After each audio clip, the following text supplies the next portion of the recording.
சிவகார்த்திகேயன் வந்து விஜயோட மோதுறது வந்து தப்பு.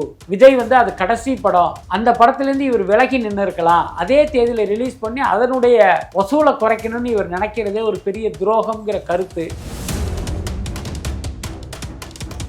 ஒரு கிட்டத்தட்ட ஒரு 50 யூடியூப் சேனல்களை இவங்க வந்து லிஸ்ட் எடுத்து அவர்களுக்கு வந்து ஒரு 50,000 வீதம் பணம் கொடுத்துருக்காங்க. 10,000 15,000 அட்வான்ஸாக கொடுத்துட்டு பேலன்ஸ் வந்து உங்களுக்கு பிறகு தர்றேங்கிற மாதிரிலாம் சொல்லியிருக்காங்க. அதனுடைய அர்த்தம் என்னன்னா, ஒரு பக்கம் ஜனநாயகனை விமர்சனம் பண்ணணும், இன்னொரு பக்கம் பராசக்தி படத்தை வந்து பாசிட்டிவாக சொல்லணும். இப்போ நம்ம கேள்வி என்னன்னா, சிவகார்த்திகேயன் தானே அந்த படத்தினுடைய ஹீரோ. அவர் நினைத்திருந்தால் அந்த தயாரிப்பாளரை கூப்பிட்டு, சார் விஜய்க்கு எனக்கு நல்ல ஃப்ரெண்ட்ஷிப் இருக்கு, அந்த தேதியில படத்தை கொண்டு வராதிங்க, அவர் என்னை தப்பா நினைப்பாரு, அதனால நீங்க வேற தேதிக்கு மாறுங்கன்னு சொல்லியிருந்தா அந்த தயாரிப்பாளர் கேட்டிருப்பாரா மாட்டார்? சிவகார்த்திகேயன் அப்படி ஒரு முயற்சியை எடுக்கவே இல்லை. அது மட்டும் இல்லை, ஜனநாயகனை பொங்கல்னு வந்ததுக்கப்புறம் இவர் வந்து ஜனநாயகனோட தான் நம்ம படத்தை கொண்டு வரணும் அப்படின்னு அவங்களுக்கு வந்து ஒரு பெரிய அழுத்தத்தையும் நெருக்கடியும் கொடுத்தார். தனக்கு ஒரு அடையாளத்தை, தனக்கு ஒரு மைலேஜை கொடுத்த விஜய் படத்தையே தோற்கடிக்கணும் அப்படிங்கிற அஜெண்டா சிவகார்த்திகேயனுக்கு இருக்கு. ஸோ அந்த அடிப்படையில் தான் இன்றைக்கு அவரை ஒரு துரோகியாக மக்கள் பார்க்குறாங்க. தேர்தல் வரைக்கும் விஜய் நடித்த எந்த படத்தையும் நீங்க ஒளிபரப்பக்கூடாது, விஜய் நடித்த படத்தினுடைய பாடல் காட்சிகளையும் ஒளிபரப்பக்கூடாதுன்னு அந்த திமுக மேலிடம் வந்து சன் குடும்பத்துக்கு ஒரு உத்தரவு பிறப்பித்ததா ஒரு தகவல் இருக்கு. அதான் சிவகார்த்திகேயன் செய்த தவறு இன்றைக்கு சமூகத்தின் முன் வந்து ஒரு குற்றவாளியாக அம்பலப்பட்டு நிற்கிறார். அதுதான் உண்மை. மண்மனம் மாறா சுவைக்கு உதய் கிருஷ்ணா அசல்னே.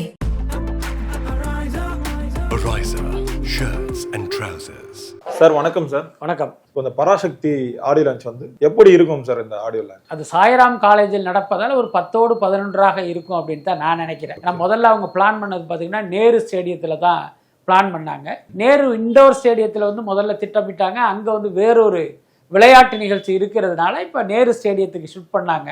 அது உண்மையிலே பார்த்தீங்கன்னா ஒரு பிரம்மாண்டமான ஸ்டேடியம். அங்கே பராசக்தி ஆடியோ லான்ச் நடத்திருந்தால் அது ஒரு பெரிய பேசு பொருளாகவே மாறி இருக்கும். ஜனநாயகன் மலேசியாவில் நடத்தினாங்க, அதே மாதிரி இவங்களும் பிரம்மாண்டமாக நடத்திட்டாங்கிற ஒரு ஒப்பீடு கூட நடந்திருப்பதற்கு வாய்ப்பு இருக்குது. ஆனால் என்னென்னா, அந்த இடத்துல நடத்தினா திமுக அரசை வந்து நம்ம அதிகார துஷ்பிரயோகம் பண்ணி இது நடக்குதுங்கிற ஒரு கெட்ட பேர் வந்துருங்கிறதுனால அந்த மாதிரி அவங்க பண்ணாமல் இப்போ சாய்ராம் காலேஜுக்கு ஷிஃப்ட் பண்ணியிருக்காங்க. சாய்ராம் காலேஜுங்கிறது சென்னையிலிருந்து வெகு தூரம் இருக்குது. அங்கே வந்து நீங்கள் நார்மலாக நம்மளாம் போயிட்டே வர முடியாது. அதனால் அப்படி ஒரு ஒதுக்குப்புறமான இடத்தில் இது நடப்பதால் அது ஒரு பெரிய இம்பாக்டை ஏற்படுத்தாது அப்படின்னு தான் நான் நினைக்கிறேன். இப்போ இந்த ஆடியோ லான்ச் வந்து முதல்வர் ஸ்டாலின், துணை முதலமைச்சர் உதயநிதி ஸ்டாலின்லாம் அவரை தான் வந்து சொல்கிறாங்க.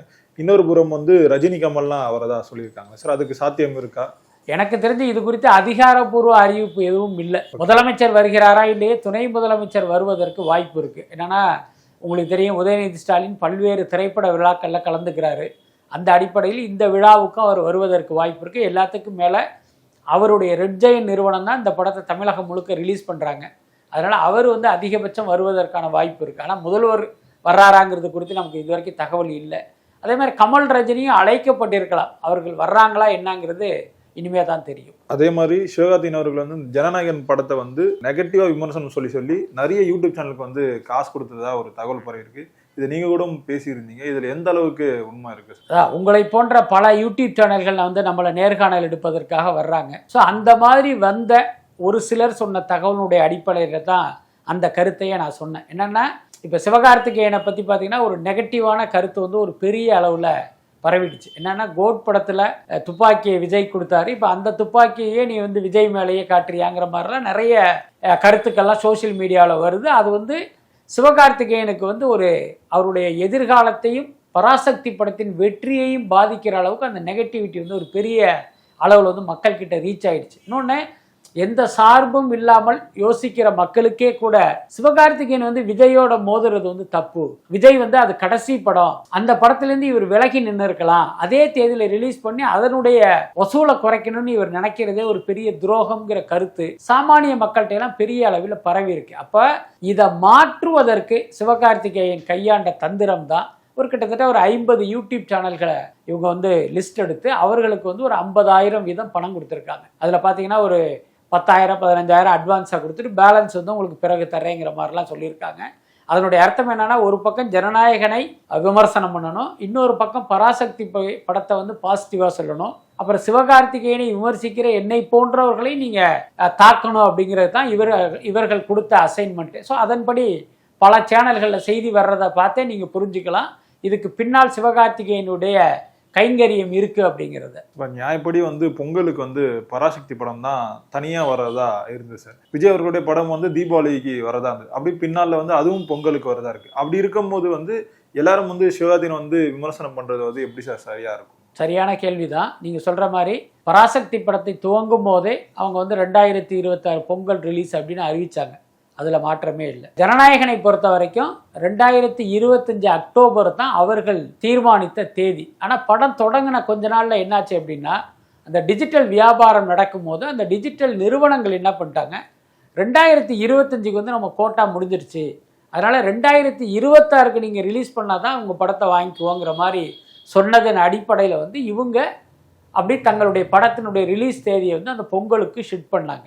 ஓகே, நீங்கள் சொன்ன மாதிரி பராசக்தி தான் முதல்ல வந்து துண்டு போட்ட படம், அதில் மாற்றமே இல்லை. ஆனால் இங்கே நடைமுறை என்ன அப்படின்னா, ஒரு பெரிய ஹீரோவுடைய படம் வந்தால் அதற்கு முன்பே அந்த தேதியில் வர்றதாக சொல்லப்பட்ட படங்கள் கூட 1-2 வாரம் தள்ளி அல்லது 2 வாரத்துக்கு முன்னாலே ரிலீஸ் பண்ணிடுவாங்க. அதோட காரணம் என்ன அப்படின்னா, பெரிய படம் வரும்போது மக்களுடைய ஊடகங்களுடைய மொத்த ஃபோக்கஸும் அந்த படத்து மேலே தான் இருக்கும். அது கூட நம்ம படம் வந்தால் நமக்கு போதிய தியேட்டர் கிடைக்காது, மக்களும் வரமாட்டாங்க, ஊடக கவனமும் கிடைக்காம படம் ஃபெயிலியர் ஆகிடும், நஷ்டம் அடைஞ்சிடும் அப்படிங்கிற அந்த அச்சத்தில் அவங்க வேற தேதியை நோக்கி போயிடுவாங்க. இதுதான் வழக்கமாக நடக்கிறது. ஸோ அந்த மாதிரி ஜனநாயகன் பொங்கலுக்கு வந்த பிறகு பராசக்தி படம் வந்து சில வாரங்கள் முன்னோ பின்னோ நகர வேண்டும் அப்படிங்கிறது தான் இங்கே நடக்கிற நடைமுறை. ஆனால் இவங்க என்ன பண்ணிட்டாங்க, அந்த மாதிரி இல்லாமல் அந்த இவங்க 9ஆம் தேதியா நம்ம 14ஆம் தேதின்னு ஒரு டேட்டை போட்டு அவங்க கரெக்டாக ஃபிக்ஸ் பண்ணிட்டாங்க. இப்போ நம்ம கேள்வி என்னன்னா, சிவகார்த்திகேயன் தானே அந்த படத்தினுடைய ஹீரோ. அவர் நினைத்திருந்தால் அந்த தயாரிப்பாளரை கூப்பிட்டு, சார் விஜய்க்கு எனக்கு நல்ல ஃப்ரெண்ட்ஷிப் இருக்கு, அந்த தேதியில் படத்தை கொண்டு வராதிங்க, அவர் என்னை தப்பா நினைப்பாரு, அதனால நீங்கள் வேற தேதிக்கு மாறுங்கன்னு சொல்லியிருந்தா அந்த தயாரிப்பாளர் கேட்டிருப்பாரா மாட்டாரா? நிச்சயமா கேட்டிருப்பார். என்னன்னா, இன்றைக்கு ஹீரோக்களை வைத்து தான் தயாரிப்பாளர், ஹீரோக்களை வைத்து தான் ஒரு இயக்குனர் அப்படிங்கும்போது ஹீரோவுடைய பேச்சை வந்து நிச்சயமாக டான் பிக்சர்ஸ் வந்து மறுத்து இருக்க மாட்டாங்க.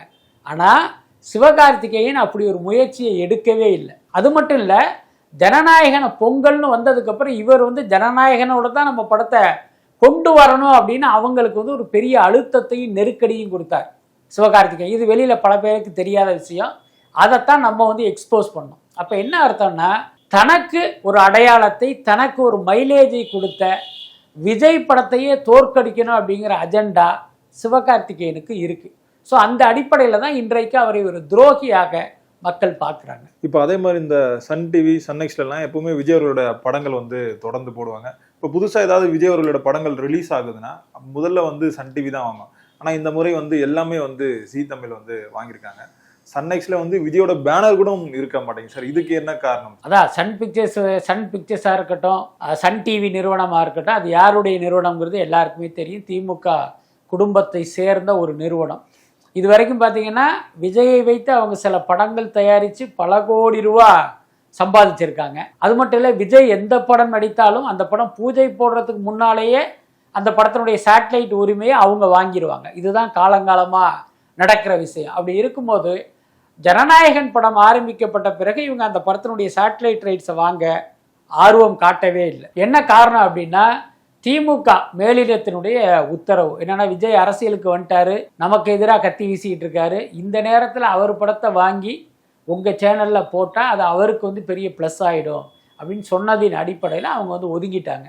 அது மட்டும் இல்லை, தேர்தல் வரைக்கும் விஜய் நடித்த எந்த படத்தையும் நீங்கள் ஒளிபரப்பக்கூடாது, விஜய் நடித்த படத்தினுடைய பாடல் காட்சிகளையும் ஒளிபரப்பக்கூடாதுன்னு அந்த திமுக மேலிடம் வந்து சன் குடும்பத்துக்கு ஒரு உத்தரவு பிறப்பித்ததா ஒரு தகவல் இருக்கு. ஆரம்பத்தில் அது நமக்கு நம்பிக்கையை ஏற்படுத்தலை அப்படின்னாலும் இப்போ சமீப காலமாக நடக்கிற விஷயத்தை எல்லாம் பார்க்கும்போது அது உண்மைதான் அப்படின்னு தோணுது. சன் பிக்சர்ஸோ சன் நிறுவனங்களோ விஜய் படத்தை வந்து நீங்கள் டிவியில் காட்டலை அப்படிங்கிறதுனால விஜயனுடைய புகழ் மங்க போகிறதும் இல்லை, மக்கள் மத்தியில் அவருக்கு இருக்கிற செல்வாக்கு குறைய போகிறதும் இல்லை. அதை அவங்க புரிஞ்சுக்கிட்டாங்கன்னா போதும். இப்போ அதுக்காக ஒட்டுமொத்தமா வந்து தமிழ் சினிமாவோட முன்னணி நடிகரா இருக்காரு விஜய். அவருடைய எல்லாத்தையும் வந்து ஒதுக்குறது வந்து எப்படி சரியா இருக்கும்?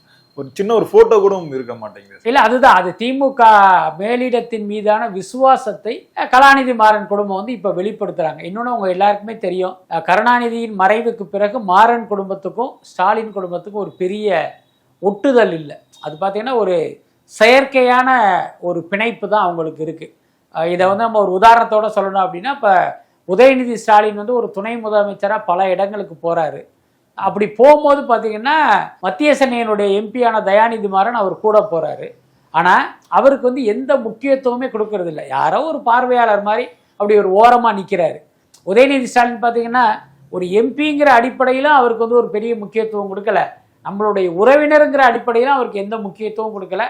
அப்படி ஒரு மனிதர் அங்கே நிற்கிறாருங்கிறதே தெரியாமல் அவர் கடந்து போகிறதெல்லாம் நம்ம பார்க்குறோம். ஸோ இதன் மூலம் நமக்கு புரிகிறது என்ன அப்படின்னா, மாறன் குடும்பத்தை ஏதோ ஒரு நாம்கி வாஸ்க்கு அவங்க பக்கத்தில் வச்சுருக்காங்க. அதுதான் யதார்த்தம். அப்படி இருக்கும்போது இவர்கள் இந்த தேர்தல் நேரத்தில் விஜய்க்கு ஆதரவாக செயல்பட்டால் மொத்தமாகவே கலாநிதி மாறன் குடும்பத்தை வந்து அவங்க கட்டம் கட்டிடுவாங்க. அப்படி ஒன்று நடக்கக்கூடாது அப்படிங்கிறதுனால இந்த நேரத்தில் நம்முடைய திமுக விசுவாசத்தை காட்டுவோம் அப்படின்னு அவங்க அப்படி பண்ணிட்டு இருக்காங்க. இப்போ அந்த ஜனவரி 9 வந்து ஜனநாயகன் படம் வந்து ரிலீஸ் ஆகுது சார். இப்போ அந்த டைம்ல வந்து நிறைய நெருக்கடிகள் வந்து விஜய் அவர்களுக்கு வந்து கொடுப்பான்னு வந்து சொல்றாங்களே சார். நிச்சயமா நடக்கும். ஏன்னா இது எல்லா காலத்திலும் நடக்கிறது தான். எம்ஜிஆர் படம் ரிலீஸ் ஆகும்போதும் இதே மாதிரி பல நெருக்கடிகள் அவருக்கு கொடுக்கப்பட்டது. அதே மாதிரி அரசியலுக்கு வர்றேன்னு விஜயகாந்த் அறிவித்து விட்டு அதுக்கப்புறம் அவருடைய படம் கஜேந்திரான்னு நினைக்கிறேன், அந்த படம் வரும்போதும் இந்த மாதிரியான பல பிரச்சனைகளை அவர் சந்திச்சாரு. இன்னைக்கு பார்த்தீங்கன்னா விஜய்க்கும் அதே மாதிரியான பிரச்சனைகள் வரும் அப்படிங்கிறது அது எதிர்பார்க்கிற ஒரு விஷயம்தான். முக்கியமாக பார்த்தீங்கன்னா திடீர்னு இந்த மாவட்ட நிர்வாகம்லாம் அப்படி ஒரு கடமை உணர்ச்சி கொப்பளிக்க, ஓவர் டிக்கெட் விடக்கூடாதும்பாங்க, பயங்கரமான நிபந்தனைகள்லாம் போட்டு தியேட்டர்களுக்கு வந்து ஒரு நெருக்கடியை கொடுப்பாங்க. பட் அதை எல்லாத்தையும் தாண்டி விஜய்க்கு இருக்கிற அந்த செல்வாக்கு அப்படிங்கிறது ஜனநாயகன் படத்தை வந்து ஒரு வெற்றி படமாக மாற்றும். அதில் எந்த சந்தேகமும் இல்லை. இப்போ பராசக்தியா மக்கள் சக்தியா மோதி பார்த்துலாம்னு சொல்லிட்டு இந்த ட்விட்டர்ல வந்து சண்டை போடுறதை வந்து ஆரம்பிச்சிருக்காங்க சார். எல்லா பக்கமும் வந்து சிவகார்த்திகேயன் தான் தொடர்ந்து வந்து வசைபாடிட்டு வராங்க எல்லாரும். இது எப்படி சார் பாக்குறீங்க? அதான் சிவகார்த்திகேயன் செய்த தவறு இன்றைக்கு சமூகத்தின் முன் வந்து ஒரு குற்றவாளியாக அம்பலப்பட்டு நிற்கிறார். அதுதான் உண்மை. என்ன காரணம் அப்படின்னா, எத்தனையோ ஹீரோக்கள் இருந்தாலும் விஜயினுடைய நட்பு வட்டத்துக்குள் சிவகார்த்திகேயன் இருக்காரு. அதனால தான் அந்த பீஸ்ட் படத்துலேயே அவருக்கு வந்து ஒரு பாடல் எழுதுகிற வாய்ப்பை கொடுத்தாங்க. அப்புறம் கோட்டில் அந்த துப்பாக்கி கொடுக்குற முக்கியமான காட்சியில் அவரை வந்து நடிக்க வச்சாங்க. இன்னொன்று, விஜய் வந்து சினிமாவை விட்டு அரசியலுக்கு போகிற முடிவை அறிவித்த பிறகு தயாராகிற படம் இது. அப்போ அந்த படம் வெளியாகும் போது இவர் கையில் துப்பாக்கியை கொடுக்கறது அப்படிங்கிறது அது என்ன மாதிரியான ஒரு அர்த்தத்தை மக்கள்கிட்ட விதைக்கும் அப்படிங்கிறது சிவகார்த்திகேயனுக்கும் தெரியும், விஜய்க்கும் தெரியும். அதெல்லாம் தெரிந்தும் விஜய் வந்து அவருக்கு வந்து அந்த படத்தில் அப்படி ஒரு வாய்ப்பை கொடுத்தாரு. அப்போது இவர் எந்த அளவுக்கு விஜய்க்கு வந்து நன்றியோடு இருக்கணும். ஆனால் இவர் அந்த நன்றியோடு இல்லை அப்படிங்கிறது இப்போ எல்லாருக்கும் தெரிஞ்சிருச்சு. நான் ஏற்கனவே சொன்ன மாதிரி ஜனநாயகன் படத்தோடு பராசக்தி மோதுவதற்கே சிவகார்த்திகேயன் தான் காரணம் அப்படிங்கிறது எனக்கு தெரிந்த ஒரு நம்பகமான தகவல்களின் அடிப்படையில் நான் சொல்கிறேன். நான் சொல்கிறத நம்பாமல் நீங்கள் அதை ஒதுக்கிட்டு பார்த்தாலும் கூட இப்போ இந்த படம் வந்து 9ஆம் தேதி ஜனநாயகன்னா 10ஆம் தேதி பராசக்தி வருதுங்கும் போது அந்த படத்தின் ஹீரோவாக இவர் அதை தடுத்து இருக்கணுமா வேணாமா?